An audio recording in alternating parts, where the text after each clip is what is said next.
Good day, everyone. I'm Ivan, the moderator for this webinar.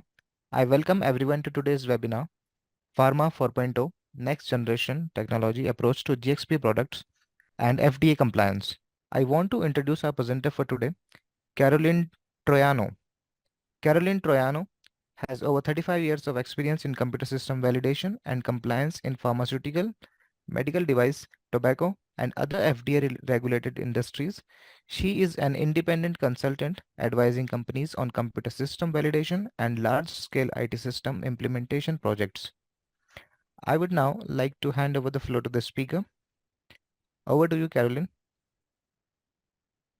Thank you. Hello, everyone. We're going to be talking about Pharma 4.0 focus and newer approaches and technologies that can help you reduce costs while still remaining compliant with Part 11 and data integrity for FDA. We'll cover Pharma 4.0. We'll talk about the ISPE has a special interest group about it. We'll cover digital transformation, pharma industry, 6 ways to improve productivity and quality, some use cases, and then we'll cover some about validation and computer software assurance, the draft guidance from FDA in 2020, September of 2022. We'll cover Part 11, electronic records and signatures, data integrity, and then we'll talk about cloud systems, software as a service, and industry best practices, and we'll end with a Q&A. So the pharmaceutical industry, life science industries in general, have been very slow in adopting any kind of new technologies, new digital tools, changing strategic priorities and organizational culture. They've been slow about that because they tend to embrace a compliance mindset. They want to do things the same way to avoid any kind of out of compliance during inspection. So what is 4.0? Its most simplified form, Pharma 4.0 is updating the pharmaceutical industry to incorporate advanced digital elements and enablers into their current pharmaceutical quality system, ICH-Q10. This enables more opportunity to improve processes throughout the life cycle of a pharmaceutical product. So why Pharma 4.0? This is a new era for pharmaceutical manufacturing. There are increases in efficiencies because of process visibility, faster making decisions, real-time optimization of systems.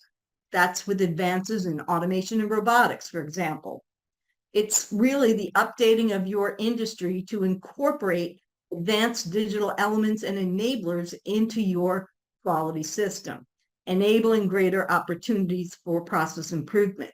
It brings digital technology to a new level by helping through interconnectivity, through the Internet of Things, the IoT, access to data in real time. The industry requirements, there has to be communication between existing systems that is digital. There are 12 theses for Pharma 4.0. A prerequisite is having an established PQS and controlled processes and products. Implementing Industry 4.0 in highly regulated industries. Challenges of data require top priorities. You have to invest in data interoperability. The use of electronic medical record, electronic health record, EMR/EHR systems is increased from 18% in 2001 to 92% in 2018. Key drivers, being able to have rapid spread of internet usage. Types of digital transformation, process, business model, domain, cultural, organizational. The 3 main objectives are to protect data integrity and compliance. So what are the biggest challenges for digital transformation? So what does DX mean for the pharmaceutical sector? So why is it important? Because increased customer expectations. Customers have access to a lot of health information through online sources. Key technologies that enable digital transformation in pharmaceuticals. Computer vision in pharma, quality control inspection in manufacturing and packaging, and then bringing Industry 4.0 to pharma. Now, data integrity by design and the use of APIs. So will Pharma 4.0 ever be complete? It's a continuous improvement process, self-optimizing over the life cycle. ISPE Pharma 4.0 describes some obstacles that are in the way of moving to the next level of digital maturity. And cybersecurity is even more important as these companies transform digitally. Validation is also a crucial part of manufacturing because of the regulations and standards. The importance of automation software in achieving greater productivity and quality. The guidance for validation was issued 41 years ago. It was called the Blue Book because it was on paper. There was no internet, and the paper happened to be blue. And the way the methodology works. So here you have key elements. Once you do an installation qualification, you are verifying the underlying design. OQ verifies requirements. PQ or UAT verifies intended use or suitability. Change control is important. So we saw the GAM5V model for waterfall. Now, there are similar activities and focus is very, very different. Now, CSA requires you to ask why software is being developed in the first place. CSA approaches everything through critical thinking. How requirements are classified by risk and tested will be different. You think critically by asking questions, questioning assumptions, don't take anything at face value. Now, going into a little bit about the FDA guidance on Part 11. The electronic record is a combination of text, graphics, etc., that is represented in digital form that you create, modify, or do something with using a computer.